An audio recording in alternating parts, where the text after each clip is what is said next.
Okay, hey, we caught a break here today. This thing back here, in the sky above me, the sun. Wow. One of the neat features about having this cradle is I can rotate the axle as I see fit, which means I can rotate it around so I can get to these cotter pins and castle nuts underneath here for these ball joints. So we're going to take that cotter pin out, that cotter pin, and get these nuts off. Easy there, easy. Get that nut off, that castle nut, and that castle nut, and try to dislodge our steering knuckle. So, since I don't have any place for you to go right now, meaning this camera, I'm going to turn it off and set it down and get this work done here while you guys wait. You guys ain't gonna wait. You guys are gonna be back in like a second or two. Alright? See you then, guys. Alright. We're back. Got a little different view of this. Cotter pins and castle nuts have been removed. I've rotated the axle so I can hit it straight down. Square boss on here.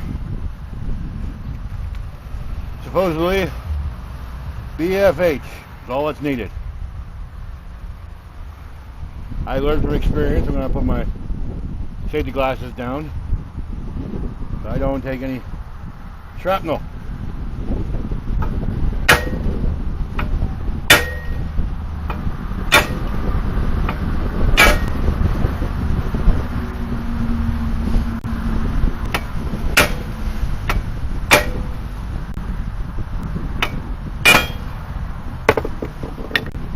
He came loose? I think it did. Oh, we got a couple pounds of scrap metal. Do a little cleanup here of all this grime.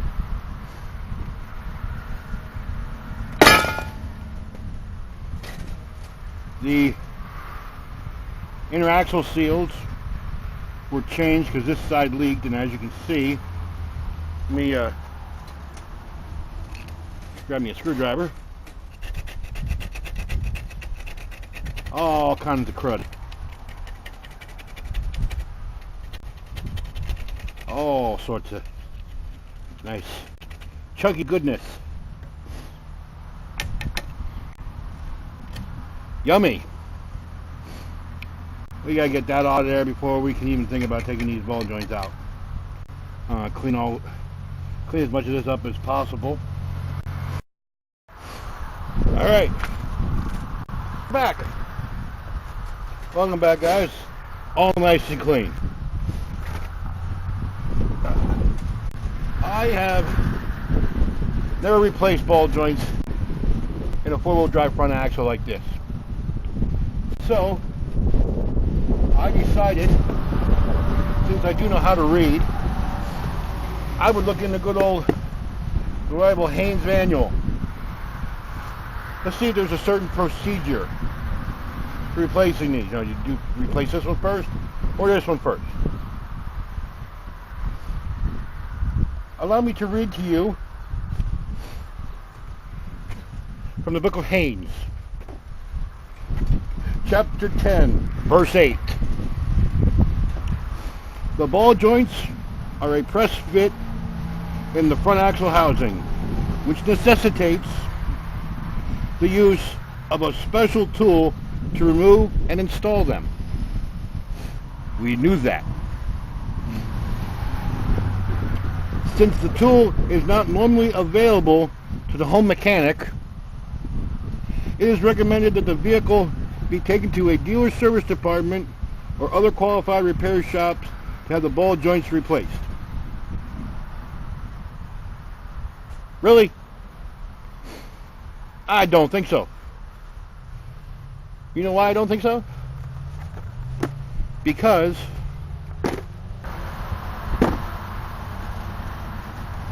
this tool that is not commonly available to the home mechanic, which I picked up for about 70 bucks, which has all the sleeves that you should need, like that one, all the adapters, that one ain't gonna fit, all the pieces you will need to press these out. I can go online and look for the procedures. I may just do that because other people that have done this have run into problems, have worked around them, found the best way of doing things. That's where being able to read, being literate, helps. So, I think I'm gonna go close this guy up, go inside, make a cup of coffee, and do a little bit of research before I tackle this. Alright? I'll catch you guys in a few. Okay. Woo. Man. That was quite a workout. But was able lower ball joint. The upper one's laying around here somewhere. Here we go. Upper ball joint. They were pretty well rusted in there.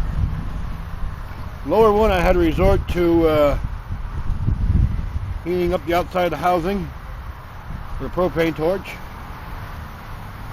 and hitting on top of the compressor.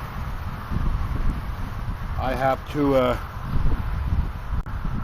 file the flats back on it. It took a lot of hammering.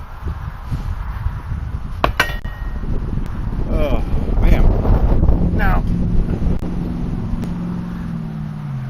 here's the joint that I ordered.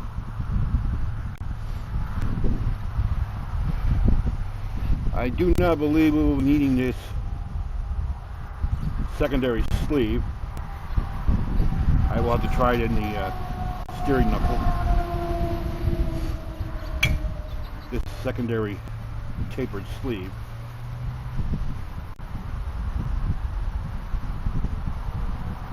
I do not believe we will be needing that. But like I said, I'm going to go check on the steering knuckle and see just what we got. Fun time comes, we got to clean all this corrosion up. All this corrosion around in here. Clean up all the surfaces. Just so you guys know, I didn't make a cup of coffee and I didn't go in and read anything. I just decided to use what I had in the way of tooling to work these guys out. And sometimes you gotta do what you gotta do. Alright, all cleaned up and gonna look as pretty as it's gonna get. Now, to put something in there. Ball joints. Alright, seen a few. Alright, we're back. Let me just show you the setup that I was using. This is not solid, it's actually a cup to allow the top of the ball joint to pop up through the housing. 7/8 impact. I put my electric impact on here and compressed it while lightly tapping.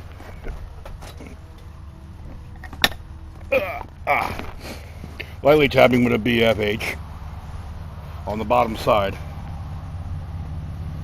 to aid in seating the ball joint. Make sure that the ball joint is fully seated against the housing. For me, the last 1/16 of an inch was a real pain in the butt. I had to really hammer an impact on it to get it to seat. So, onward and upward. Literally, right there. We're going to be doing this one. So, see you guys in a few. Alright, halfway through the top one. You notice, it's not sitting right. It's not sitting flat. Oh, here, it's not sitting flat. It caused the initial pressing of this ball joint to go crooked. And as you can see, I had a different tube up here, and it slid off to one side and boogered the top edge. Well, I'm not really worried about that.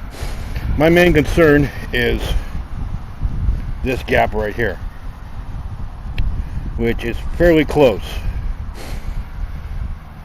So, I'm hoping, I need to spray a little pea blaster in there and get my impact on it, that I can ram this down the rest of the way without any problems. So, let me go put you guys back over here off to the side and bring you back. Alright, all nice and tight. Not one bit of a gap underneath there at all. I will dab some black paint on there. Grease fitting. Then, our nice shiny black steering knuckle. Alright, bring it back in a few. Steering knuckle in, tightened up, not torqued. We had an issue with the castle nut, replacement one. Luckily we did not destroy the old one. The old one fit and tightened up perfectly. First shot. Wind's picking back up again. Thank you, Mother Nature. Thank you, thank you. Notice, kept the paint from inside here. We only need to keep the first half inch or so clear, because the bearing does not sit all the way in. It only goes in so far. As you can see,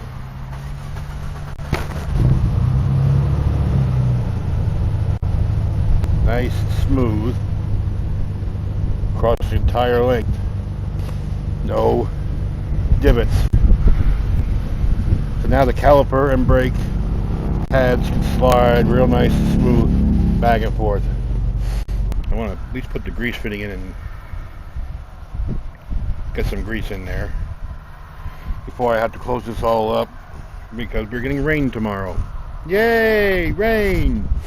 So we're going to clean up here again and guess call it a day. I still haven't found clipboard. Hiding somewhere, probably behind the barrel. I'd like to thank you all for stopping by and visiting and doing a little bit of wrenching with me here. Even though it's very little bit today. Not a lot accomplished, but all in all, I'm going to call it a good day because I don't have to shovel snow. I believe on the next video we're going to be taking care of the universal joint and installing the shaft and hub bearing assembly. If you like the video, please click the like button. If you want to keep up with what we're doing here, click the subscribe button. If you know what, while you're at it, after you click the subscribe button, click the notification icon. This way you get an email every time I post new content. And of course, if you see something that I did wrong or feel like you have to comment, please comment. Feel free to comment. I would like to get some feedback. You know, I'm just starting the channel out. Need a little bit of feedback on, you know, how am I doing? You know, what could be a little better. It's probably really dark here because I'm kind of almost straight into the sun. But So, until next time, catch you guys later. Yep. On Double D, we gotta go down to the hardware store, get another cotter pin. And just what do you think you're doing? No. You're not going along. All right? You're supposed to stay at home. Remember, you got grounded. All right? Let's go. Come on. Out.